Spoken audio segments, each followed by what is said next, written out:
Hey, what's going on, baseball fans? This episode of the Going Yard podcast is powered by Baseball Lifestyle 101, where it's not just a game, it's a lifestyle. Yes, it is. They have hats, shirts, lanyards for your keys. They got shoes that look like baseballs on your feet. They got this incredible baseball jewelry. Looks really nice. You can get the bat cross necklace, and you can also get your favorite number. Dan, what number would you choose? 16, my friends. It's my favorite number ever. I would pick number 5 for my favorite player ever, Brooks Robinson. Nice, yeah. And you could also get 10% off of any of those items that you purchase by going to BL101.com and entering the promo code GYP10 at checkout. That's 10% off. What a deal. If you like deals, also for all my coaches out there that listen to this podcast every week, even for your moms and dads out there that need a simple little tool to help your kid get better, you can purchase yourself a BRam hitting rope from BRam Sports. And I'll tell you, I use it a lot at home with my daughter, with my son. I also take it and use it with the team. It's great for warming up. It's great for getting a lot of swings in without having to chase balls around the field or having a full batting cage to do work in. It's really quick, real simple to set up. So that's going to BRamSports.com. Enter the promo code GYP10. Let's talk about this episode. It's actually a really, really cool situation. We had this gentleman reach out to us because he saw our podcast and thought, man, there might be something I might be able to, help out with, just because he's been in the baseball world for quite some time. He's a coach. He was a former collegiate player, and we had Clay Smeltzer on today. And he was actually able to come in studio. He was a local guy, and it was awesome. I mean, we started from, we talked about his work ethic, going from, high school into college, and, all the help that he got from his dad, which was, a big hero, big support for him. And it was excellent, and we just start talking more about leadership and building men, and it was just an awesome conversation. I'll tell you, the coolest thing is the culture he's kind of helped create in the area he lives in with the team he's a part of, and very impactful. A lot of good stuff out there for the player who's still a part of the game, somebody who's thinking about trying to get to the next level and what it'll take. A coach out there who's looking to implement maybe some new philosophies or new ideas to help change the culture that Clay talks a lot about in this podcast interview. It was a lot of insight here, I think, on many levels, more than just playing the game of baseball, which I think is fantastic and brings a different perspective than kind of what we always talk about week in and week out about just you got to do this better, but just being a better, well-rounded person as opposed to just a well-rounded baseball player. Yeah, I love it, and it just changes the dynamic of what a coach actually is. I really love this. Make sure you share this with all your coaches, your players, whole 9 yards. It's a good one.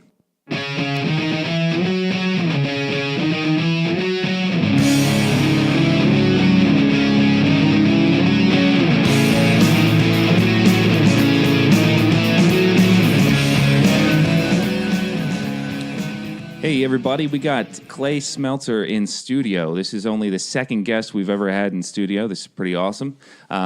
Cool story about Clay before I let him in say hello.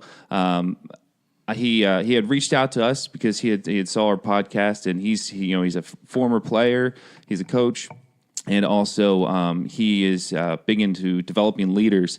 And I saw his name, I saw what he looked like. Man, he looked so familiar, and I realized Clay and I were on the same leadership team about 15 years ago. So we haven't seen each other since then, so it was pretty cool. And another thing, he also coaches baseball for the one of the opposing teams that Tyler coached for.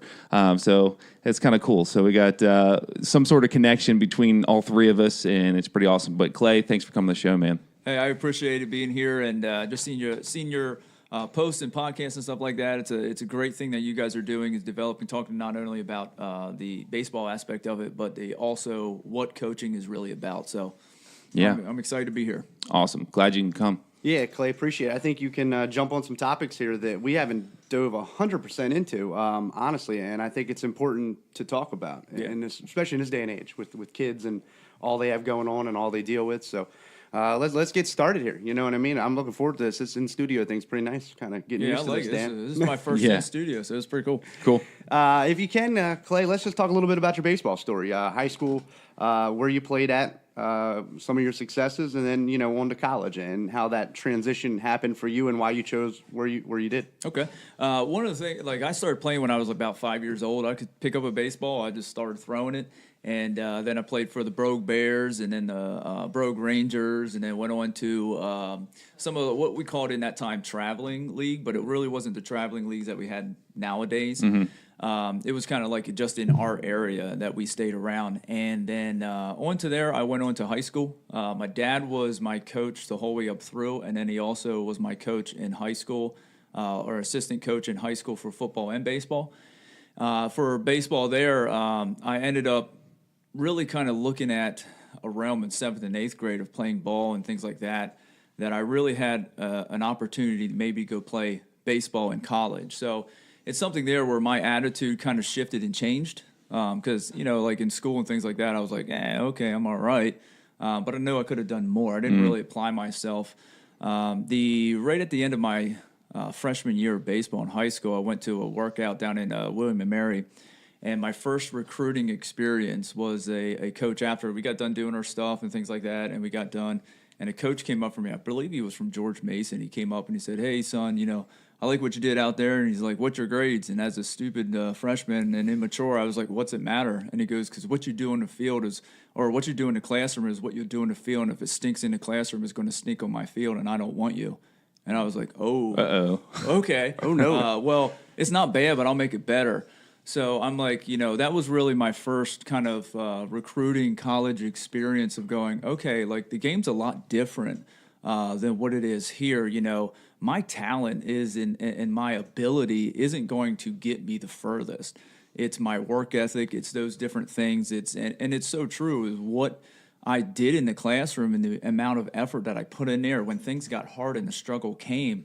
I was going to put that same work ethic in college, because when it's in college, it's all on your own. Like, there's nobody there. They're like, "Hey, if you ain't performing, get out." Right. And so I really took that, and for the next 4 years, I did things a lot different, and I worked, like I say, I was the first one on the field, one off the field during football season. I'm working out 2 times in the auxiliary gym. I'm doing the things. I remember throughout that time, too, I went to Redline High School and in York, PA here. And I remember my dad had keys to everything, so it was great. And I didn't do the travel leagues. I didn't do any of that stuff, but I worked my rear end off. And I remember going up to Hornfield when it was snowing because I had a workout coming up. Probably my junior year or so when I really got into the thick of being recruited. And shoveling snow off a home plate. I shoveled snow off right before the pitcher's mound so Dad could throw me, and I walked out to second base and shoveled snow off of second base, put my tee and my fielding glove on there, and that's where I did my throwdowns too. We did our workout. I did my blocking drills, and I was a catcher and a pitcher. And so I did my blocking drills, I did my framing drills, I did my throwdown drills, I did that all in the middle of winter in Pennsylvania. Right. Just because that's what I wanted to do. I caught a lot of flack from friends and stuff like that too, of like, "Hey, come out and hang out." And I'm like, "Dude, no, I'm going. I got things to do. I got places to be." And my dream and my goal was to make the majors. I wanted to walk into the big show. And so my dedication, my discipline, my hard work went towards that. And I used to do my tee drills and just I'm sitting in the line at lunch, and people are like, "What are you doing? You look stupid." I'm like, "Well, I'm going to Major League, and you're not. So why don't you shut up?" And I was kind of rude at that point in time. Right, but you had a vision. Yeah, I knew and where a goal. I was going, and I didn't let things distract me. Sure, yeah, I did this and did that and did stuff that was outside of baseball and things like that, or football or sports. But it really tuned me into what life is all about, and the things that you learn on the field are amazing. So transition in my junior year, I got really recruited heavily. My dad kept all that stuff. He probably still has all that stuff in some box, some drawer. It's in a clay box. Yeah, he can tell you all that stuff. But what I liked about it is that it was a great experience. We have some guys that I coach now have gone through that experience with a lot of recruiting and stuff like that, and by the end, I probably had about 75 different offers and so forth. And then like D1, D2, all over the realm. But my dilemma was to choose between pitching and catching. And catching was my passion. And for be honest with you, I really wanted to do it because people told me I couldn't. It was 1999. It was a realm of, "Oh, you're a 140-pound catcher. You can't do that." And I'm like, "Watch me." And so I did the work to do those things. So my options, a lot of it was for pitching, and also growing up in the woods of the Brogue in PA. For anybody that doesn't know, it is literally in the middle of nowhere. Yeah, it's literally like I describe it as it's one of those towns where you're driving down the road and you're like, oh, there's a bunch of fields. Okay, there's like 3 houses. You blink and then you're through, and you're welcome like, to Brogue. Like, glad you stopped by. Yeah.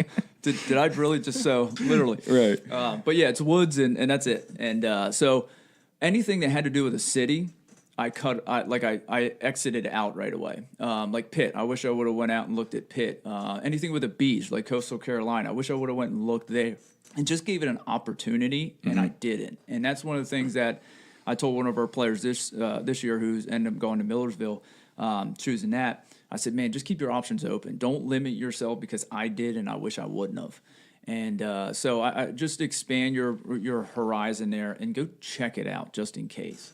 So I kind of limited myself there, but ultimately I chose Kutztown to go play because I love the campus, I love the coaching staff, I love the players that I met, and ultimately is for catching as well.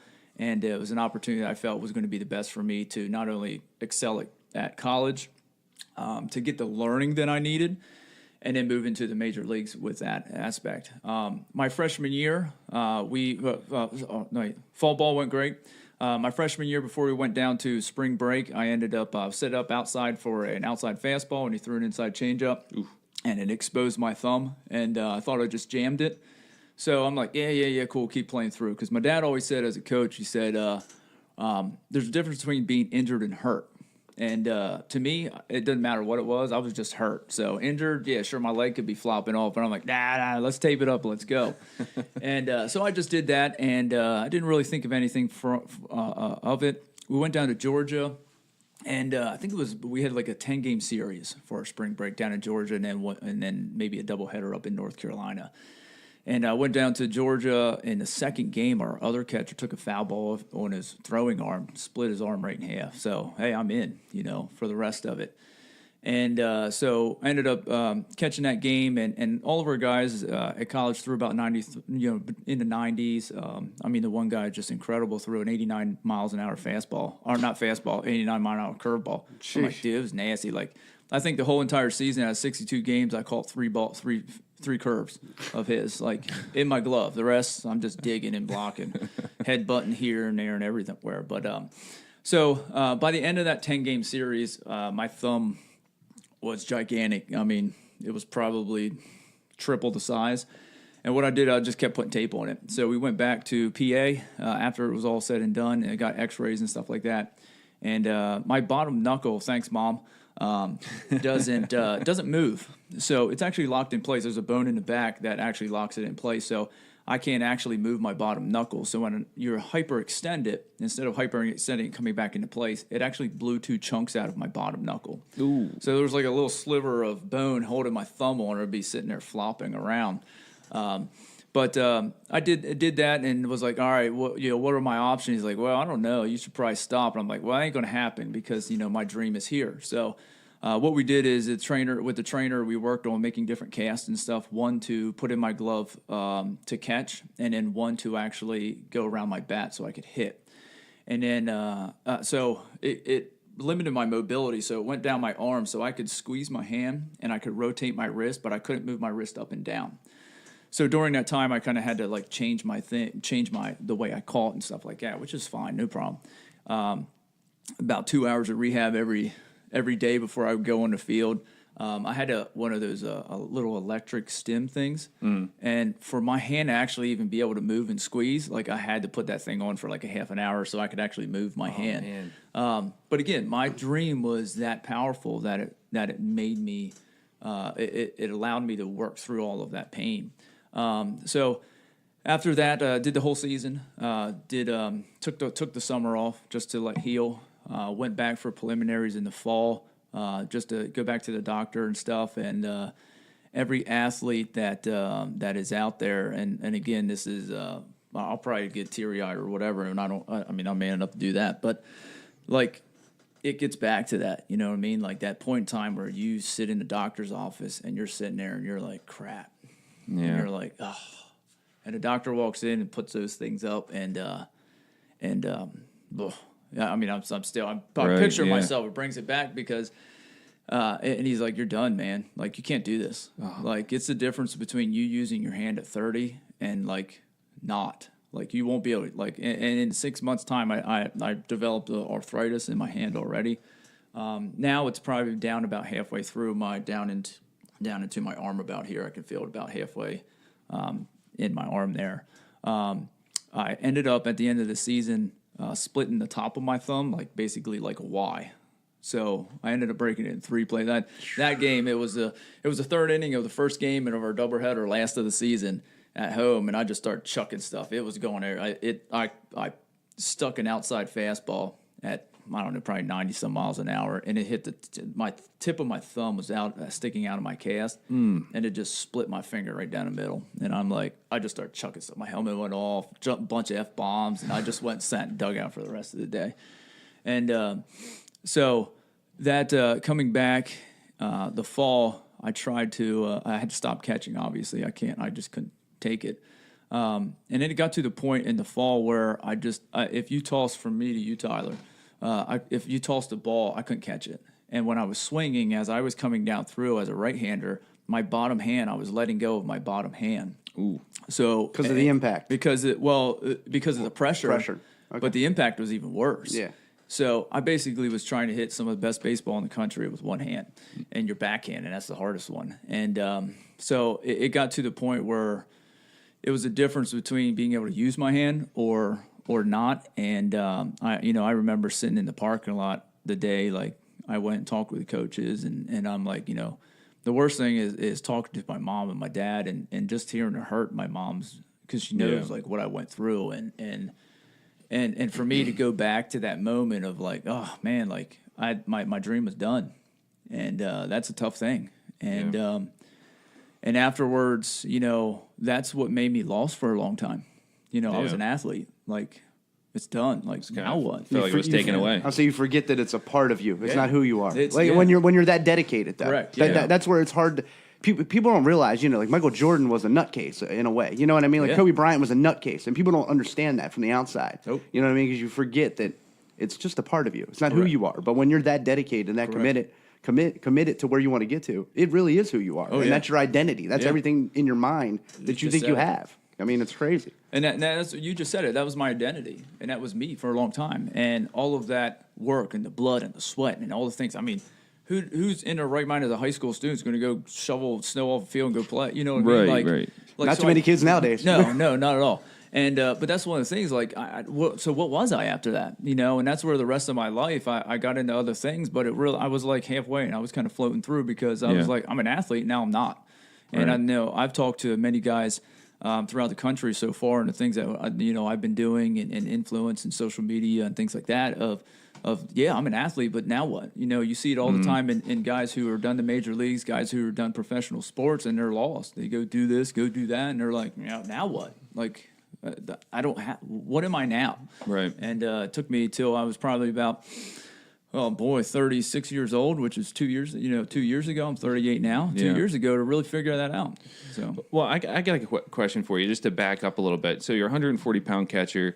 Your dad was your coach. Sounds like he was a pretty good influence on you. The work ethic. Where did that come from? Was that just because you had a bigger why than everyone else, or is it because was it something that was ingrained in you at a young age? What was that? Because that's huge. Because a lot of kids these days they're just hoping that it's okay, I can hit pretty well. What's the easy way out? Right. Yeah, I mean, well, that's the thing. These days, it's a path of least resistance, and we're not water; we're solid, and we got to make sure that we do what's necessary to get to where we want to go.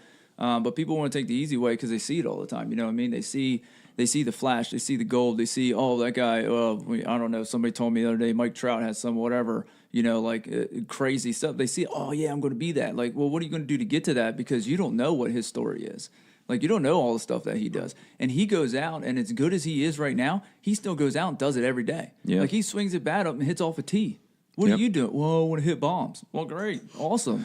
He does because he's that good. You know what I mean? Like he's practiced that many times, and he's not even trying to hit a bomb. He's trying to hit a base hit. Line. He's drive. consistent in everything he does in his life. Correct. That's the thing I think most kids nowadays don't realize is that and you talked about earlier is the consistency in the classroom leads to consistency in the weight room, leads to consistency on the practice field. I don't care what sport it is, honestly. And it's probably good to play some sports. Figure out what you're good at before you could go all in on baseball at 10 years old or whatever. I mean, but those consistencies span your lifetime. Correct. You know what I mean? And that's where most kids nowadays don't want to do it. And the ones that do, man, do they stand out in a crowd. I mean, when they get off the bus for a game, you can see those kids. Or when they come into a tryout, those kids stand out. I mean, coaches are drawn to those players for a reason because they stand out. And, it's not surprising that you struggle a little bit because, it's one of those that you're devastated by it. How do I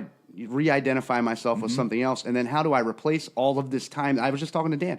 I gave up high school coaching baseball, coaching high school baseball this season. How do I replace all that time that I put in my life? You know what I mean? Like, how do you do that? And that's probably what you just went through a little bit at the end of it. Now what do I do? How do I replace my time now that I'm not going to be able to play and catch and do all those things? Correct, absolutely. And then go back to your question there. What was the difference between me? No, that's good. And where did hard work come from? I saw it from my dad. I saw it from my mom.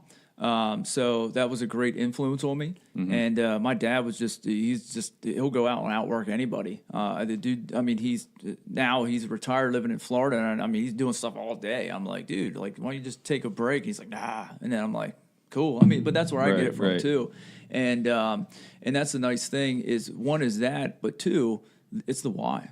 Like your why has to be bigger than the work that you're going to put into it, or I don't know what word I'm looking for there.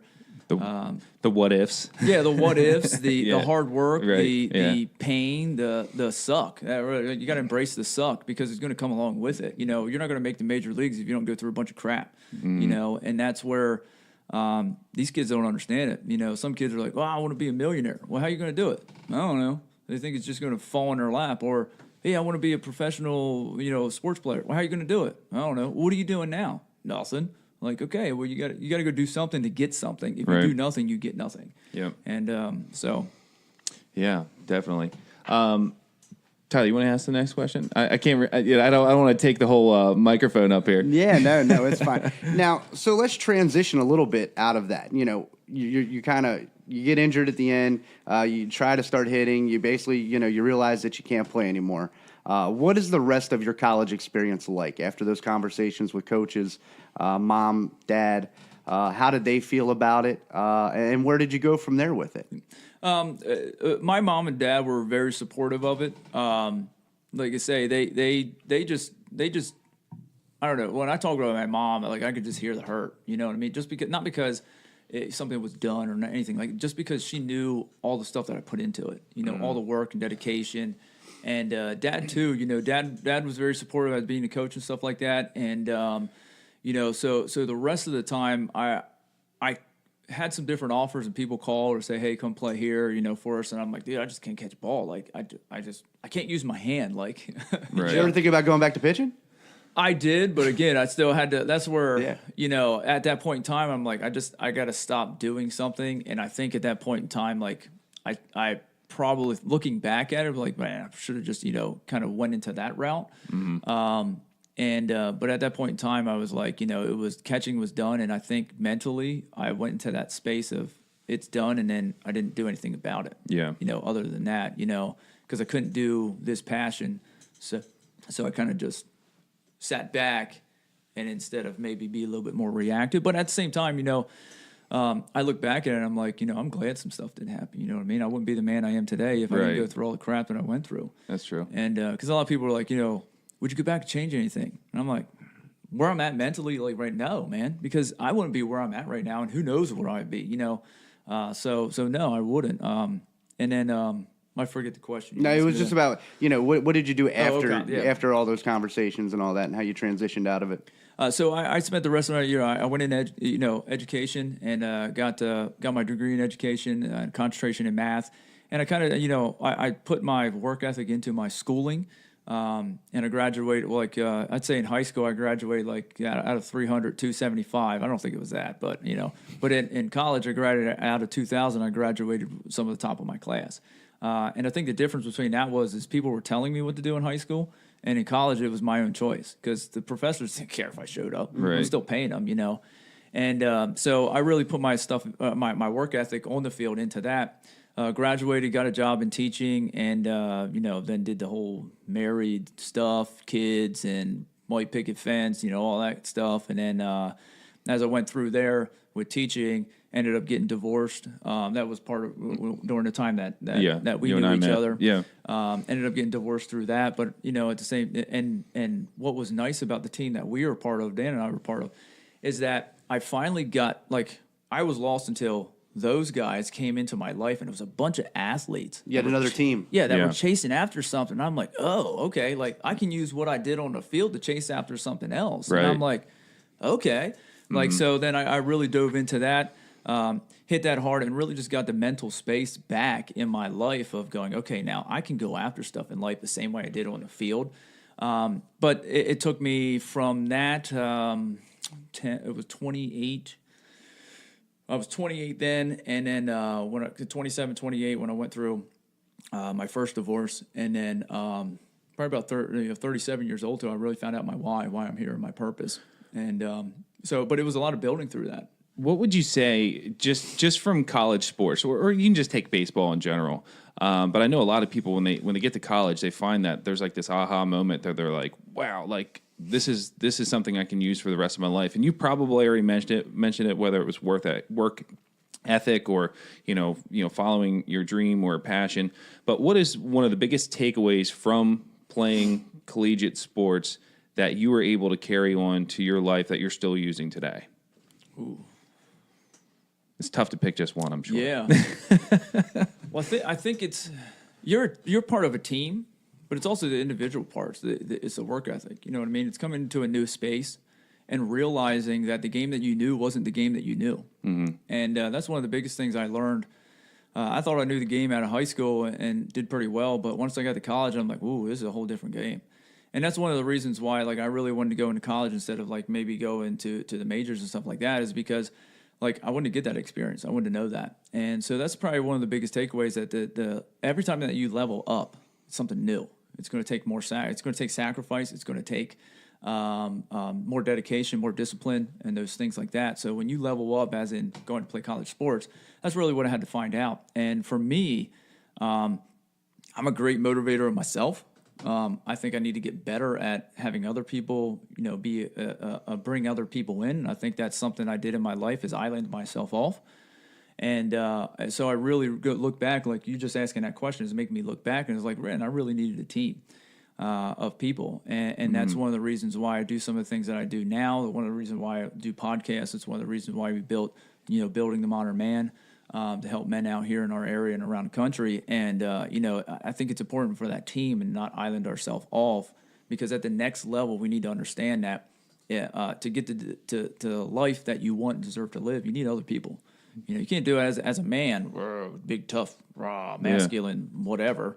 But we can't do that. We need people. And we got to know and understand that these people are here to help us, and get around people that have the same mindset. And that's one of the things I loved about being a part of the business team we were with and the leadership team, is dude, those were guys that thought like me. Yeah, we're all on the same page. Yeah, and I'm like, same goal. Yeah, let's go after it. What is it? I don't know. Let's go though. You know what I mean? Yeah. Let's go and have that mentality, and and that's what I loved about that. And that was a pivotal time in my life.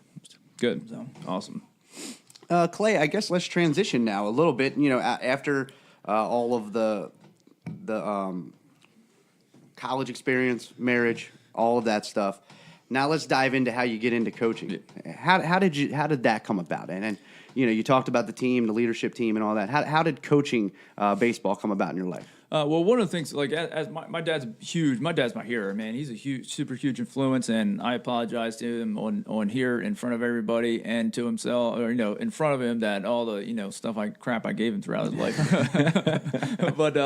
But he's a huge influence on me as a coach. I mean, he was that coach that we got together at Red Lion, and they had alumni back for the first game, and he couldn't make it up. So there were some people and stuff like that wanted him to be there and did things in order for him to be there because he couldn't make it. So as long as he was able to have time, they made it happen, which was awesome. And because it's like, without Coach Smeltzer, it's not the same. And so he just impacted a whole ton of people. So I've always wanted to, whether, I continued on the majors or whatever I did, I always wanted to get back into coaching and build players. Because as a coach, my dad's mentality was, I'm here to help the game, but I'm here to build you as men. And that's a coaching philosophy I take into as well. And so that's one of the influences why I wanted to get into coaching as well is to kind of be like that. And I hope like I'm only a fraction of what he is or was as a coach. And, at the same time too, I want to build men, and I think it's important in getting around the leadership team that we did there and getting around just my mentality and stuff like that. I want to build men. I want to have a community of people who go out and do great things, whether it be on the field or whether it be in the communities, but build other people. So I got into coaching back for a year. Was it a year or 2 years before my daughter was born? Once my daughter was born, and then I kind of stopped just because it was new, being a father and stuff like that, which was probably good because right then, when my daughter was a year old, that's when my first divorce happened. Mm-hmm. So I went through all of that space. And that really helped me as well because I had good men around me to be able to tell me what I needed to hear, not what I wanted to hear. Right. And that really got into a lot of the coaching aspects. So being around that part in leadership, I wanted to teach leadership and help men grow. How could I do that? And what I knew and what I was good at was baseball. Right. So our program down at where we're at, it's kind of weird. Like a bunch of the boys' programs are kind of like, well, I'm just going to go lose. And I'm like, what? Like, I don't understand that. And like, as a 7th grade math teacher, I mean, our football guys would be playing like, well, all right, you going to go get it today? Nah, we're going to go lose. I'm like, dude, what are you doing? What? What's the point? What I'm are like, you just lost before you even got on there. It doesn't even matter. You might as well not even show up. Where does that losing mentality come from? You know what I mean? Like, it's been historical down there. And crazy. one of the jobs that Coach Connect and I put into place, and one of the things that we really want to do is the first thing about coaching is building a culture. And we needed to change the culture, and we had to break it hard. And that's where, like, one of the first times we got in there, about, I think it's 4 or 5 years ago, we took over the program. And one of the mentalities was like, well, we're just going to go lose. So I'm like, dude, no, we're not going to go lose. It's like, and our mentality now is instead of that, we're going to go lose and just go have fun, we're going to go, whether we show up and win or lose, you're going to damn well know we were here. Right. No, you're good. Okay. You're good. I'm a swearer, so. But we're going to damn well sure know that we were here. Yeah. Okay, whether we win or lose. And so they started to adapt that mentality. And we didn't have, when we first started, we didn't have the most talent. But, dude, we had the most heart. And our word was relentless.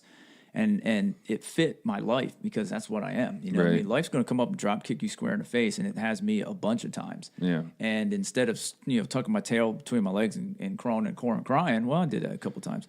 But I got back up and kicked it back. And that's what we want to teach our kids, and that's what we want to teach them. This isn't a losing mentality; it's a winning mentality, or it's a mentality of going, "Hey, you're going to know I was here."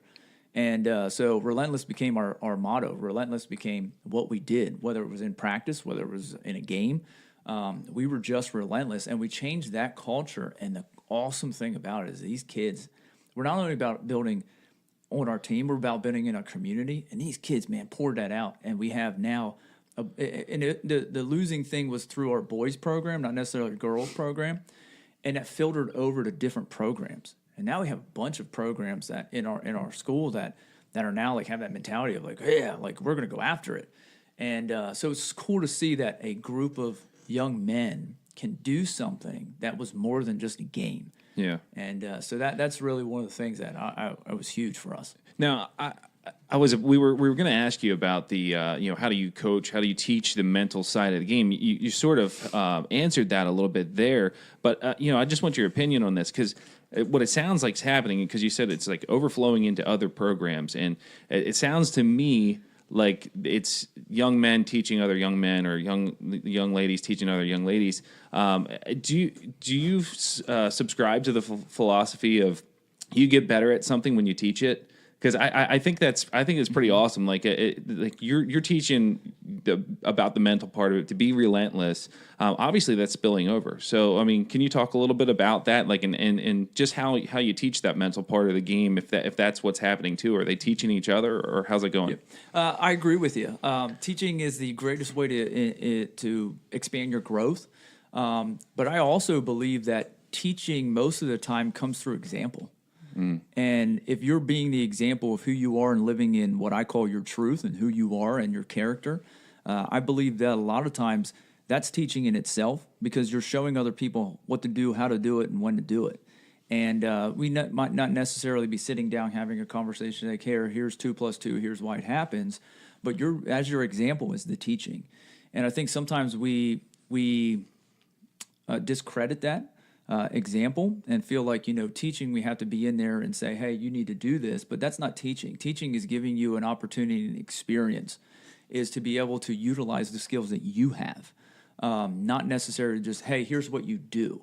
We could sit there and tell the kids and tell our students, tell our own kids, tell my students in class as well. Like, I could tell them all this stuff, but until I've given them the experience to actually go do, nothing's going to happen with it. So with that, a lot of it was they're changing their mindset, and people saw like, It's huge. Oh, like, you guys are like, they came to a game, or they heard.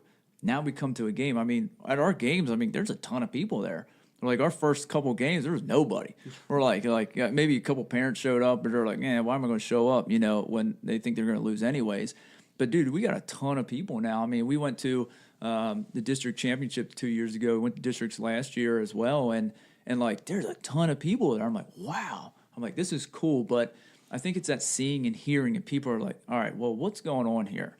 And I think that is a huge teaching point, that it's not necessarily the kids going out and teaching other people, but they talk about it, they feel it, they see it, they walk around school with it, because not only are we teaching the game, but like, dude, you need to be the example in school as well. Like, when it's called books or whatever, somebody's goofing off, like, hold people accountable to what they're supposed to be doing. You know what I mean? Make the standard higher. And I think that's something in our society that is important. Like, we need to raise the standard of what expectation is. And one thing, I think it's, one thing that I, as a coach, is when you put my sweatshirt on that you bought, you're representing everybody. And when you have your last name on the back of that shirt, now you represent your family as well. Yep. So now you're trashing 2 parts of your life. If you want to go out in public and act like an idiot and throw something, on somebody's lawn or whatever you want to do stupidly. Correct. As a teenage kid, now you're making our entire program look like crap. And that's not acceptable on any level. And so I think what you're getting into is changing that thought process as well, which I think is so important. It gets lost a lot, because you might only have 2 kids that make it into college, but you're going to have 20, 30 kids every year that you're making better men, better humans, and that's what you really want to do, right? Correct, absolutely. And that's our first goal as a coaching staff, and that's an awesome thing too, is you need a coaching staff that is all on the same page. When you get a team of people on the same page, or a team of players on the same page, dude, that's champions. And one of our goals as coaches, our philosophy is we teach men first, and then we'll teach you skills of the game. Now, how do we teach men? Discipline, hard work, dedication. I mean, we got new wristbands this year. It says earn everything. And that's what it is. I like that. Earn every single thing, because when you go out and do the work and you earn it, that's manning up, that's womaning up, you know what I mean? And doing the things that are necessary to get the results that you want in life. And sometimes you're going to do great at it, and sometimes you're not. And that's where you need to make the adjustments and readjust your life, or readjust this and readjust that, reflect, and then go after it. And so that's one of the things that is so true there, is having that mental mindset and mentality. Baseball is 90% mental, 10% ability or skills. And if you can't get out there and do the mental game, man, you ain't going to succeed. But that's life too. Life is 90% mental. What is it that are you waking up going, oh crap, I got another day? Or are you waking up going, yeah, man, I got an opportunity. Like, I walk into school and people are like, how you doing today? I'm like, dude, I'm great. I woke up. And they're like, somebody the other day was like, that's kind of morbid. I'm like, no, it's not. I'm like, think about it. Like, I woke up. Like, there's thousands and thousands of people around the world that didn't wake up today just because they didn't wake up. But Yeah. I have another opportunity to go do something. I have another opportunity to go live life. I have another opportunity to write another page of my story, and I get to write what goes on that page. Nobody else. And I think that's one of the things that we want to put in, man. Every time you get an opportunity to go on the field, you got another opportunity. And for me, I want players at every level, from high school to college to professional, to understand, man, you got another opportunity this day, because you may one play, one at bat, one time, it may be gone. And I know what that feels like. And a lot of people doing it. And I don't want that to happen. So take advantage of the opportunity and the lifetime of the opportunity. That's Eric Thomas says that. And dude, you got to do that. So One thing I like to preach to my kids is every play could be the greatest play of your life. One play, no matter when it could happen, you've got to be ready for it. It could be the greatest highlight of your entire career, whether it happens when you're 10 or when you're 20 or 30. I mean, who knows when it's going to happen, but you've got to be prepared for it on every play. And that's one thing I preach. Here's one thing I want to dive into, Clay, a little bit. And this kind of, Dan came up with this question, but it kind of speaks to my heart a little bit. What's the role of a coach on players? And I want to say this because for me, it was much different. You talk about coaching staff. Our head varsity coach was a math teacher. He'd been a part of the program for 20 years. I was still there. I was just a coach who came in to coach baseball. I didn't grade math tests. I wasn't in the hallways. I didn't send you to detention. I didn't do any of that. So my role as an outsider coach was much different than his. And kids would kind of talk to me about things I don't think they would talk to him about, and I was there to coach baseball, and they knew that. And I was their baseball coach. I wasn't anything else. And I think it served a good purpose for them as a different outlet, you know what I mean? So in saying that, what do you think the role of a coach should be in a player's life? Well, here's what I want to say. What you did is what you did is the new currency, I believe, and I've heard a bunch of people like Bradley I listen to and stuff like that out there. The new currency is relationships. That's what you build. Mm-hmm. So your first job as a coach is to build a relationship. Because here's what I know about anything: people don't care what you know until they know that you care. And if they didn't think that you cared, they don't give two craps about what you have to say about baseball or life or whatever. So what you did is people were, if players are coming to talk to you, it's because they cared. That's the greatest thing about my dad and as a coach. Like, they knew he cared. Like, he was going to push you. He was going to make you better. He was going to tell you what you needed to hear. He was going to make you run till you puked. Like, but you needed it. But they also knew and come back and be like, dude, I know that dude cares about me. Like, not as just a player, but as a man. And that's what you did. So I think the first role as a coach is to build a relationship with your players and to make sure that they understand that you are there for them, that you're not going to be easy, that you're not going to be like, a pushover, but that you're there to make them better. Better at being a man, better at being a woman, better at being a player. And I think that is the major role that we have to play. I get really ticked off with coaches who are out for themselves, and that just I've had coaches like that, and again, people don't care what you know until they know that you care. I knew they cared about themselves. I didn't care what you had to say. I wasn't listening to you, and that's one of the things that I think in the society that we live in today, I think happens way too much, especially with little league stuff like winning that. becomes more than everything. That's when it's a problem, and that's when I look at it. I completely agree. When winning becomes your sole focus, that's ego. That's when you put kids in jeopardy of injuries. Mm-hmm. That's when you put parents in positions where they feel like they can't do anything for their child in a way. Like they're stuck. Like, oh, do we want to keep winning on this team that's winning, or do we want to do what makes our child happy? You know what I mean? So like when winning is your number one focus, no matter what the level is, and you see it a lot at the younger ages, tournament ball. You know what I mean? That's when the game is not at its purest form to me. No. You know what I mean? And that's the one thing. People can say whatever they want. High school athletics, probably in general across the country, are maybe on the decline because of all the showcase stuff that's going on in the world, no matter what sport you're in. But it's still at its purest form because it's not something you pay for generally. You know what I mean? It's something you do out of the love of the sport, out of the love of the game.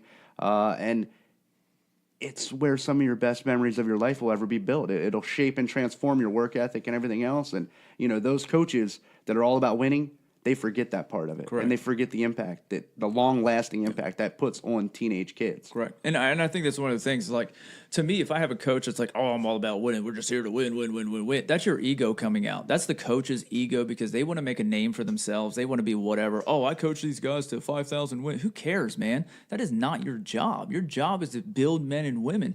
And depending on where you are at in your time frame of teaching those kids, like our JV coaches, their job is to build every person on there so that we have a complete full team of players that can play. Like, we got guys that came up now that we graduated 11 seniors last year. So we have a young team. We have a ton of sophomores. But, dude, they can play. That's they exciting. came up. Yeah. They came up and like, I don't care. Like, we're playing. Like, and they stepped up and they're doing the job. And it's awesome to see, man. But that's what our program is about. It's about developing all of those people. So if you're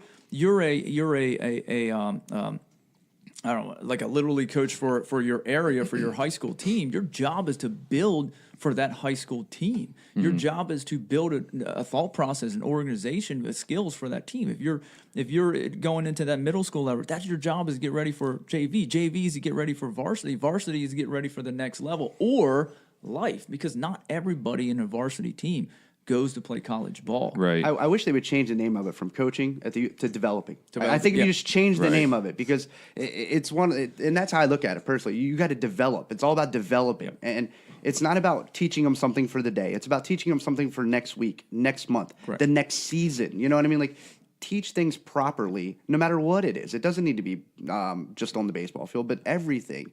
Develop. That's what you're here to do. You're there to develop. Not coaching is what people in the major leagues do, or what you do on game day. That's coaching. Everything else is developing. It's not coaching. Right. You know, Monday through Friday is developing. Like a player development specialist. Correct. I mean, I wish they would just change the mindset and the name of it to try and get more people involved into what they should be focusing on and doing. And I think that's hard, because a lot of times, like, in our society, it's flashy. You know what I mean? Yeah. And that's where we want to say, oh, the accolades or this or that. And if you look at the greats, they don't go around flash their stuff. Like, most of the time, you don't even see. They don't even talk about it. They're like, I don't care. Like, here's what I'm here to do. And that's like some of the greatest coaches. Like, we had as a football coach, we had George Shue that came over with us. Yeah, I remember him. And awesome play. I mean, his brother coached at Southwest. Yeah, and he coached for a long time at Southwest. But I mean, he's like, well, winningest football coaches in Pennsylvania. He's not going to talk about it, though. You know what I mean? Right. Like, you mentioned it to him, like, man, he's you know, and like, no, let's not talk about it. Let's talk about you guys. Like, but they knew what it was about. You know what I mean? It wasn't about him. It was about developing men. It was about developing skills. It was about developing a team. It was about teaching all those different things. So I agree with you, man. Let's change it to coach. Let's change it to developer. Winning will just naturally occur. Right. When you do this, and this consistently over and over again, winning will take care of itself. Correct. Right. You know what I It'll mean? yield it. And if it doesn't, they're going to know we were here. Yeah, absolutely. No matter what, right? Correct. I mean, and I'm glad we can agree and we can say that, you know, Yeah. honestly, because I think it's important for a lot of people to hear. I think an important part of development, whether it's in baseball or just developing an adult, is accountability. And these days, especially in the world we're living in now, where everyone's afraid to get offended, and you know, has to stay accountable anymore. And honestly, I think it's making the world fall apart right now. It doesn't sound like you have that issue on your team. How do you build that accountability and trust within? Because you have to have the accountability to your players, and also your players have the accountability to you. You got to hold them accountable, but they also have to be accountable for each other in their jobs. How do you push that? Well, it's not gone from our team, but it's limited. And I think that's because we're not afraid as coaches to have the conversations. A lot of, like, we just had a game the other day where there's mental breakdown. You know, we got kids that were getting, mad and stuff like that, umps calls, things like that. Yeah, dude, yeah, absolutely, man. There were some things that were called. I'm like, oh.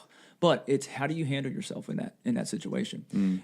Adversity creates the greatest amount of growth for you. And it's a time of growth. And that's the conversation during. We try to get our kids out. But again, you're in that emotional state. And this is what I call emotionally reactive versus thought reactive. And one of the things that we're here to do is help them develop that skill, because that happens a lot, man. You get as a pitcher and as a catcher, you know, I'm throwing pitches and I'm like, man, I think that's a strike. But it doesn't matter. It's not my strike zone. It's his. So I got to throw it to it. And just trying to get in that space of where I can take that emotional state and use it as an influencer in a positive way instead of a negative way is super difficult, and it takes time to develop. But we had a conversation the next day with the kids and be like, hey, here's what it is. So we took about 15 minutes, maybe 20 minutes at the beginning of our practice, and we had conversations about it. Some were easy, some were tough, some were hard on them, and some were a little bit soft. But they also understand we're having a conversation because they know we're not just here to build them as players. We're here to build them as men, and we say that. And we're not afraid to have those conversations with our young men. And I don't call men a lot, unless they're a man, because I think we got a lot of adult boys who have no idea what's going on. And way too many. Yeah. And so we're building young men in order to do that. So it's not that we don't have it. We just are able to hold each other accountable as players, but as coaches as well. And they hold us accountable too. If we're doing something wrong, our players aren't afraid to say, hey, man, what's going on, and that's what's nice about it, is that we have that relationship with our players that we expect out of you, but they also expect out of us. And we should be holding ourselves accountable for those actions as well, and giving our best so that they can give their best. Because seriously, if I go out and give 50%, why do I expect them to give 100%? I can't. Right. You can't be willing to do stuff that, ask of other people stuff that you're unwilling to do yourself. Because, well, you ain't going to get results with that. Now, Clay, let's dive in a little bit to some of the things off the field a little bit that you're doing. The leadership group that you talked about. Can you talk a little bit about that and what's involved in that? Yeah, it kind of goes back to where I said there. I think there's in our culture and our society today, we have all this stuff out there, and we see TV, all this stuff, and we see the flash. We see. I love The Rock, Dwayne Johnson, and we see him now as he is, but we didn't see what he goes through. We didn't see the hard times. We didn't see all that stuff behind the scenes. We see what we see now as a polished product, but we don't see the backside as all the rough, all the crap that he had to go through to get there. And we see that in a society where we have access to information, like at the tip of our fingers, instant information. We think that things are going to just fall in our lap. Like, oh, he just got there because no, dude, you have no clue what he went through. And he'll share that with you, and I love that. And I think as a society, we have a bunch of adult boys, that didn't go through and didn't learn the things that they needed to learn, whatever reason it was.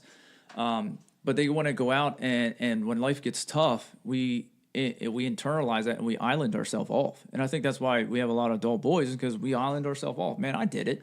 And try to handle things and do this macho man thing where, hey, I can drink more beer than you, I can lift more weights and get more girls than you, blah, blah, blah. And we have this mentality of like, hey, that's the cool thing. Like, dude, no, that's not the cool thing. You know what's cool? What's being a man? It's treating people the way they deserve to be treated. You know what it is being a loving, caring, supportive husband. You know what it is? It's taking that person who's standing next to you and be like, dude, I got your back, man. Let's go. What do we got? Those are the things that make you a man, not, hey, I can drink beer and go party and have a great time. Well, having a great time, how's that working out for you? Because most of the time what I found is that those are the men who complain about it the most. We got anxiety levels through the roof. I deal with it myself. We got depression, we got suicides for men, we got all those things. But we also have a lot of things that are going on in our world where I think a lot of times as men, a lot of people feel attacked as men. Men feel attacked like, oh, the world's problem is their fault. Okay, like some of the stuff, yeah, we did, but some of the stuff is a lot of other things that go on as well. And I think it's time that now is a huge time in our culture of where men need to stand up to be men. And I think when you talk about that learning and teaching, it's being the example, not only for our families, but the communities around us and what we do. So I just kind of, in my own development and dealing with the leadership group that we had, were a part of, and then through the time that I went through, I went through my first divorce, got married to my son's mom, and basically I did that to validate who I was as a man. Because from my first marriage, I felt worthless as a man, as a husband, as a father. Now I built myself up because I had good people around, like Colby and Zinn and stuff like that. And I mean, one of the defining moments for me was when Zinn called me and was like, let it rip, and it wasn't nice. And I'm like, seriously, this is what you do? Like, this is what you got to tell me? But at the same time, like, dude, that was a defining moment because he told me what I needed to hear. And I look back at that and I'm like, man, it took balls. You know what I mean? For him to care about me that much, to him to say, like, stop being a big baby and get your, well, you put other words in there, Right. but stop being a big baby and get your butt back up and move forward. And I'm like, dude, Right. I was pissed. But at the same time, like 5 minutes later, I'm like, yo, you're right, man. You're right. And that's Needed what I that. needed. I didn't want Needed to, that. like, we coddle people too much. How much respect was built out of that moment? Immense. Like immense. And you know, I faded out of the business and stuff like that in a wrong way, and I apologize for that. You know what I mean? Right. And then relationships got cut off there because I was going through and trying to find validation through a woman, and that wasn't going to work out. And, Right. and the validation for me doesn't come from anybody. And after my second marriage with my son's mom, and that's where I was at. That's the space I was in, was saying, listen, nobody validates me but me, like, period. Right. And one of the things is one of the big guys there in that program. It was two instances. One, he told me, Mr. D, he told me, we were probably around 50 people later in the evening, and he looked at me and he said, you need to go look at yourself, just out of nowhere. He's like, you need to go look yourself in the mirror and tell yourself you love you and mean it. And I'm like, inside my head, I'm like, that's the stupidest thing I ever heard. Like, oh, go tell myself I love you, you know. Like, Right. But outside, I was respectful of him because he was the best of the best. And 2 days later, I stood in front of a mirror that I was renting from a buddy of mine. I was renting 2 rooms out of his house because, you know, that's where I was at in my life. And, you know, one for me, one for my daughter. And I stood in front of that sink, and I looked up, and I couldn't say it. Like, and my chin dropped to my chest. You know, I can see that. I can still feel that moment of going, man, dude, I can't say 3 stupid words like I love you. 3 words. I can't look at myself in the mirror. I can't say it. And I'm like, oh my gosh. And I was ashamed. And I felt that shame, the same shame, like I felt like worthless, you know. And then for me, we talked about this the other day with our guys, is when you get that emotional stuff, how do you react? You know, what do you do? And for me, I was pissed. Like, I was ashamed at first, and then a couple minutes later, I'm like, I got over that, and I'm like, dude, I'm pissed. Like, I can't look at it. I'm going to go do it. So for motivation for me to get better, either on the field or off the field or anyway, like, I'm motivated by being pissed. And that makes me do the things that are necessary that I know I don't want to do, but I do it anyways to get to where I want to go. So I got around more guys. I started reading more. I started, you know, getting my body right. I started getting my mind right. And I started getting the bonds with other people right. And I started doing those things. And it took me about 6 months, but 6 months later, I was able to sit there and stare back in that same mirror and be like, dude, I love you, and mean it, and not joking around. I still do it to this day. I mean, there's points in time in my life between her, I'm like, well, I didn't really like the dude that was in the mirror, but I still love you. Right. And the second time with that is we were down at one of our functions in there's the Gaylord National Hotel. And in a crowded, it was after one of the sessions in the morning in a crowded gym. I mean, you know how small those gyms are. There's about 50, 60 people in that gym. So I had a space there in front of the mirror, and I'm doing my workout. And I was getting ready to do shoulder press, and the same guy came over to me and said, "Hey, I was listening to a song and thought of you." I mean, this dude is like super huge in the world, and I'm like, dude, really? Like me? Like you thought of me? Like I'm just like this little thing. And this goes back to what people don't care what you know until they know that you care, and I knew he cared. And he handed me this, and I started listening to the song, and I'm like, all right, cool. And I was doing shoulder presses, so I put the 140 pounds up. I'm just kidding. Yeah, 40 pounds up on each shoulder, and then the words started playing. And dude, I was sitting I was in front of this gigantic walled mirror, 60-some people around me, and I have 2 40-pound weights on my shoulder, and tears are just dripping to the floor. And I stood there like nobody was around. It's one of those moments where nobody's around. It's just me in the mirror. And I never looked at myself in the mirror like I did that day since. And that was the day I made the decision to say, well, you know, and stop saying why me, why me, why me, and I started saying why not me. You know, if God, or I'm not talking about, you know, spirit, but for my belief here, if God's going to give me stuff, He's going to give me for a reason because I can handle it for me. You know? And and so I stopped saying that. And one of the things from that is those different moments and those defining moments made me who I am today and allowed me to get through. And I utilize the things that I learned on the field to get to the point where we developed a program, not a program yet, but that's kind of, I think, kind of where we're going. But a Facebook page called Building the Modern Man with my cousin and another guy I went to high school with, that we were just tired of seeing other different things and we want to do something about it. And it's just great. I mean, our first goal was to get 100 followers in 10 days, and we did it in 5 days. And that's the power of men. Yeah. You know, that's the power of an organization. We have women on our organization, too, because they help build men as well. And we have people all over the country so far. I mean, I think it's now up to over 14 days, 133 some people. But it's cool because, you know, we just want to do what's right and build men. And that goes back to the coaching aspect is developers, you know, what you said. Let's change it from coaching to developing. You know, let's develop men in our country, all around the country and all around the world that do things that, because as men, I think we're providers and protectors. And that's providers of an environment, protectors of that environment. Before, a couple hundred years ago, was provide and protect, like I'm going to go shoot food and bring it back for you to eat. For survival. Yeah, for survival. But we don't have that anymore. And that's where, when we talk about anxiety, like anxiety is a survival mechanism in me. And I had to learn that. And, you know, that's where we can help men do that, you know. And for me, there's 2 times in my life where I let anxiety take over me. And I say it that way because I used to say, well, anxiety took over me. I'm like, no, I let it. Right. And I mean, the last time it happened was probably about 2.5 years ago, 2.5 years ago. I was watching Game of Thrones, and one of the scene where the zombies run through the tree. Like Spoiler alert. Yeah. Well, yeah. If you didn't watch that episode yet, that was a couple, seasons ago. But yeah, like that scene right there, like I had a full blown panic attack, and from there it was just downhill spiral, and it was because at that point in time in my life, like everything was going good outside, but internally, I wasn't going anywhere. So I was floating through life again. I wasn't building my body. I wasn't getting it right, which means I wasn't getting my mind right. So I wasn't working my body. I wasn't putting good stuff in my body. I wasn't reading. I wasn't talking to people. And I wasn't building the bonds with the people around me, which I wasn't communicating with my wife to say, hey, like, here's what I'm feeling and stuff like that. Because I was trying to island myself and be a tough guy and handle it myself. And coaching's a lot of that. You can't be a tough guy. You know, this thing of I'm a macho man. Like we got to get rid of that, and that's one of the things that we want to fight and kind of let people know and build in building the modern man is that's not okay. Like we're a team, we can do things together, and we can build and create and provide these environments for ourselves and the people around you that are awesome. Yeah, we can help ourselves be the man that we were meant to be, but we can help the people around me. Like my job as a husband is to help my wife be the best woman that she could be. And my kids. My job is to provide that environment, protect that environment for my kids to be the best that they can be, to own themselves, to go out and love their story, and to go out and live a life that they want and deserve. That's powerful, man. Powerful.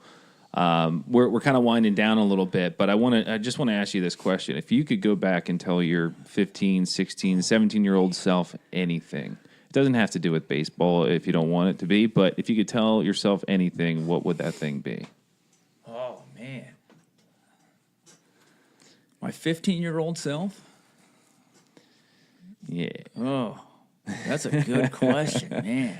Because there's a lot, you know what I mean? There's a lot. Because at 15, I was getting into mindset of like that was the moment where that coach was like, "Hey, what's your grades?" And I'm like, pfft. So, for me, really, like, be a pitcher. No, be a pitcher. You won't get hurt. But that's true. That was a good one, Dan. Yeah, be a pitcher. Yeah. But at the same time, like you say that, like, but at the same, I don't know if I'd be the man I am today. Exactly. Would you have went down the road you went on? Correct. Of all the hardship and all, you know, Correct. you probably wouldn't have been as tough as you were because pitchers are definitely not as tough as catchers. I can tell you that right now. Here comes all the hate mail. Oh, we have so many pitchers. Well, my son's a catcher. Look, I even got the catcher shirt on today. Come on now. You got to be a backstop. Yeah. To tell my 15-year-old self, man, it is. Oh, here's what it is. And I apologize for my wording, but own your shit. Yeah. Stop lying to yourself about all the things that you think you're good with, and be real with yourself. And that's really what it comes down to. The way I found my purpose, which is to help other people own themselves and love their story, is because I stopped lying to myself. I stopped lying to myself that I was good. I stopped lying to myself that I could do it all on my own. I stopped lying to myself about just everything, man, just every single thing. And I own myself, own all the good, own all the bad. Like my anxiety, I don't like it, but I own it, man. And at times, I'm glad I had it, man, because stepping into the plate on that big game where I needed 2 runs, you know, or we had guy on or first and second, and I needed to hit one in the gap, dude, that was what was needed. That was my anxiety there, but it was used in a different way. And those are the things that, man, like own your shit. Like, stop messing around. Do the things, like, have a vision of this is where I want my life to go. And do the things that are necessary, especially when you don't want to do it, to get you to that point in life where you can go live the life you want and deserve, because we all deserve that. I'll tell you, it's funny, because we ask that question a lot to people, you know what I mean? And I kind of sitting here listening, I think to myself, man, could I be a 15-year-old kid again in this world? I mean, I don't know. I really don't know. You know, we're 35, right about, I don't know. I have a 15-year-old son, and so that's why it's an important question for me to hear, you know what I mean? And could I be a 15-year-old kid living in this day and age? I don't know. Thank goodness we didn't have cell phone cameras, I guess. We had, you know what I mean? we had Like, AOL Instant Messenger. yeah, you know what I mean? But no, honestly, it's a tough world. Yeah, what? Dial up. 12 years later, we got on the internet. We finally connected. No, so, it's one of those, like, man, and I completely agree about, would you change anything? Probably not. I mean, yeah, maybe, but probably not, because that's who made me who I am today. That's my evolution as a human being, and it's important to go through that. You got to have some suck in your life to have some, some pleasure in it. Is there any topics that you wanted to kind of just bring up before we roll out of here and end this up? I think I'm going to go. I was actually just listening to a podcast from Ryan Mickler and the Order of Men, and I love his stuff, and I'm part of the group. And he was saying about one of our jobs as a dad, especially the men, and I'm going to stick with kind of men here, and we could do it with our daughters as well. But one of the things he was talking about today on the way over, and I was listening to it, is about initiation. And I think we've gone away from that. Like, I can remember my dad doing certain things to just take me out, and it kind of initiated me into being a man. And we have to have some type of thing. I think we've lost that in our society. But as a job, as dads ourselves of young boys, I think it's a time period that we got to help them transition into being a man, and what is that? And we have to sit down, have those conversations, those hard things to say them or show them. They have to go through something, that struggle. I mean, my struggle was my dad and I think a lot of it, my dad and I helped me step into it, because my struggle was on the field. Like, I went out and did it. I grinded. I did that. I did the work. I mean, you're taking 2 buckets of 100 balls and doing 100 blocks, and then fill the bucket back up, do 100 blocks. Like, that was my struggle. I didn't want to do it when I do it. And a lot of people were like, hey, why do you always have him up there? He's like, I don't. He has me up there. But he helped me push through that. So he helped me transition. As dads, it's our job to help our kids, our young men and our young women, to transition into that manhood or womanhood.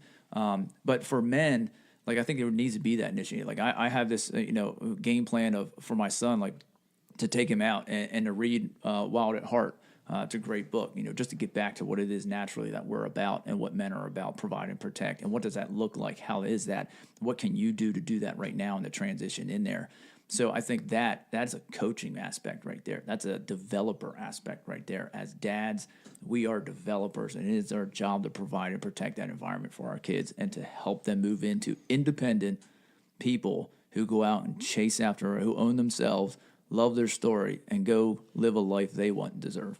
That's powerful, man. It's great advice there. I wanted to also ask, I mean, you've played with a lot of different guys in the sport. You've coached with different people. You have, you were taught by, by your dad, like a lot of great coaches. Is there anyone that you can think of that would love to come on that you think would be a great interview to have, to talk about baseball, to talk about leadership, to talk about coaching? If you could pick anybody, it could be another local guy we can bring in here in studio. I love this. This is awesome. It's fun. Well, I would say one, my dad. I would also say our head coach, Coach Connect. Just our mentality and stuff like that. Like, I'm an assistant coach, so my role is different than a head coach. And but we all play our different roles in there, and we have to be in unison and in the same operational status. To be able to be effective. So we all play our role. So I would say him as well, being the head coaching aspect. I have the kind of assistant and things like that, and what to do to continue to keep developing that organization, that culture. And I would also say the guy I had there yesterday, Rick Buru. I forget. Sorry, Rick, if I said it wrong.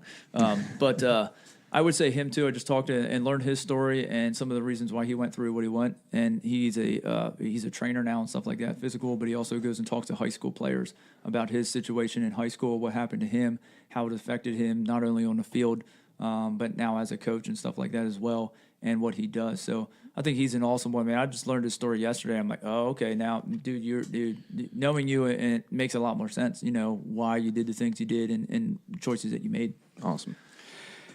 Clay, this has been fantastic. Loved it. You got so many good things in here.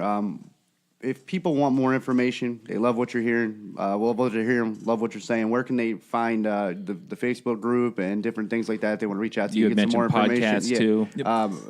Wherever people can get more information about everything you're talking about here, where can they get it? On Facebook, you can reach Clay Smeltzer, or you can also go Building the Modern Man. That is our Facebook group for men. And again, we started in York County, but that's expanding all throughout the country. We'll and link that in the show notes too. Cool, awesome. And then on Instagram, Clay _ I think that's what it is, Smeltzer. There. On LinkedIn, Clay Smeltzer as well. And then I have a website. It is www.ocinspirations.com. You can see some of those. I have a book on there as well that I wrote on Amazon. It's about just kind of the things I've learned through my life and my story. And then on there, as well as some of the different things I do. I do some woodwork and stuff like that as well. So some of the podcasts I've been on is Onward Men, and it's out in the California area. So Onward Men, I've been on the 50/50 Everyday Leaders with Melanie Ake. I'm obviously you guys here. Also on the White Tiger podcast. It's out in California, and that should kind of be coming out next week. And that's a lot of things that you kind of talk about here as well. And then I have a couple more coming up as well. So it's been an awesome time. Awesome. Sounds great, man. Well, I have one more question for you. And before we ask this question is going to be brought to you by Diamond Kinetics. We actually just talked to Kyle from that company last week. Check out that episode. He actually was gracious enough to give us a discount code at GYP10 to save 10% off. They have the pitch tracker, the swing tracker, and you can get 10% off of that just by using that promo code. So make sure you check them out. Diamond Kinetics. But Clay, it's one of my favorite questions to ask. Now, all these questions have been fantastic. Well, the answers that you've given to these questions were more than I could ever imagine. You're great at what you do because you got us pumped up over here. But this is for the music side of it. I love this one.